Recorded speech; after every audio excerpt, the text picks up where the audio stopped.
ಸಂಬಂಧಪಟ್ಟ ಪ್ರಾಪರ್ಟಿ ವಿಚಾರವಾಗಿ case reopen ಮಾಡ್ತಾ ಇದ್ರು ಸರ್ ಕಾಂಗ್ರೆಸ್ನವರು. ಯಾವುದು ಬೆಂಗಳೂರು ಅರಮನೆ ವಿಚಾರವಾಗಿ 1996 ಇತ್ತಲ್ಲ ಸರ್ ಕೇಸ್. ಸುಪ್ರೀಂ ಕೋರ್ಟ್ ಅದನ್ನ ಯಥಾಸ್ಥಿತಿ ಕಾಯಿದೆ ಅಂತ ಹೇಳಿತ್ತು.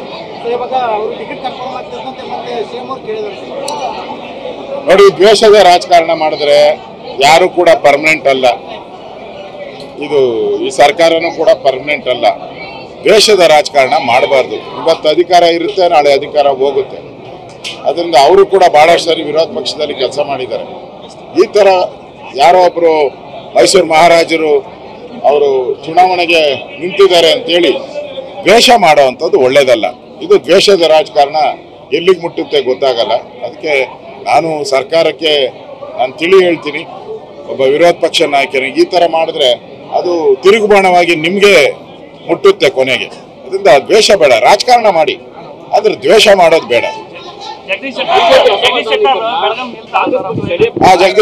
ಜಗದೀಶ್ ಶೆಟ್ಟರ್ ಜೊತೆ ಈಗಾಗಲೇ ನಮ್ಮ ಪಾರ್ಟಿ ಹೈಕಮಾಂಡ್ ಅವರು ಮಾತಾಡಿದ್ದಾರೆ. ಅವರು ಕೂಡ ಸ್ಪರ್ಧೆ ಮಾಡ್ತಾರೆ. ಮೋಸ್ಟ್ಲಿ ಅಲ್ಲೇ ಮಾಡ್ತಾರೆ. ಸಂಬಂಧಪಟ್ಟ ಪ್ರಾಪರ್ಟಿ ವಿಚಾರವಾಗಿ ಕೇಸ್ ರಿಓಪನ್ ಮಾಡ್ತಾ ಇದ್ರು ಸರ್ ಕಾಂಗ್ರೆಸ್ನವರು. ಯಾವುದು ಬೆಂಗಳೂರು ಅರಮನೆ ವಿಚಾರವಾಗಿ 1996 ಇತ್ತಲ್ಲ ಸರ್ ಕೇಸ್. ಸುಪ್ರೀಂ ಕೋರ್ಟ್ ಅದನ್ನ ಯಥಾಸ್ಥಿತಿ ಕಾಯಿದೆ ಅಂತ ಹೇಳಿತ್ತು. ಸೊ ಇವಾಗ ಅವರು ಟಿಕೆಟ್ ಕನ್ಫರ್ಮ್ ಆಗ್ತದಂತೆ ಮತ್ತೆ ಸಿಎಂ ಅವ್ರು ಕೇಳಿದ್ರು ಸರ್.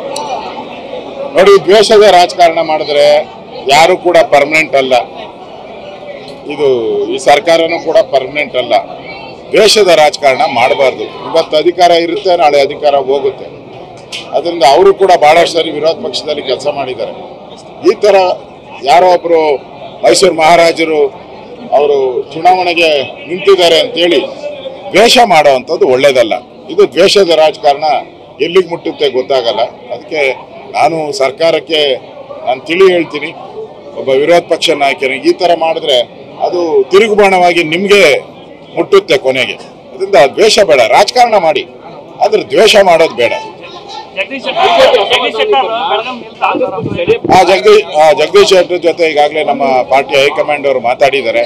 ಅವರು ಕೂಡ ಸ್ಪರ್ಧೆ ಮಾಡ್ತಾರೆ. ಮೋಸ್ಟ್ಲಿ ಅಲ್ಲೇ ಮಾಡ್ತಾರೆ.